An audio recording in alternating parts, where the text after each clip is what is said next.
ఒక మంచి మాట నాకు చాలా ఇష్టం బైబిల్లో. ఆయన నలిగిన వారి ప్రాణమును అలక్ష్యం చేయడండి. నాకు చాలా ఇష్టం ఈ మాట. అన్యాయంగా నిందలు, అవమానాలు, వేదనలు, బాధలు, పోరాటాలు నలిగిపోయావు చూడు. నీకు ఇంకే స్పెషల్ క్వాలిటీ అక్కర్లేదు బిడ్డ. నీ నలిగిన నీ జీవితమే. దేవుని నిర్లక్ష్యం చేయలేడు. ఆయన స్వభావం అది కాదు. లైట్ తీసుకెళ్ళాడు, పక్క నుంచి బైపాస్ అయ్యి వెళ్ళిపోయి నలిగిపోతున్నావుగా. నిద్ర లేని రాత్రులు గడిపావుగా. నువ్వు చేసిన నేరం కాదు, నువ్వు చేసుకున్న పాపం కాదు, నీకు వచ్చిన శ్రమ లాంటిది, నీకు వచ్చిన కష్టం లాంటిది, నీ కుటుంబ పరిస్థితి లాంటిది.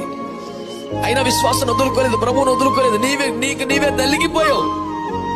ప్రభువును వదిలిపెట్టి లోకంలోకి వెళ్ళవు. ప్రభువును సంతోషపరిచే స్థాయికి రాలేకపోతున్నావు. నలిగిపోతున్నావు నువ్వు. నా యేసయ్య స్వభావం తెలుసా? ఆయన నలిగిన వారి ప్రాణమును అలక్ష్యం చేయలేడు. అన్నాడు ఆయన వల్ల కాదు.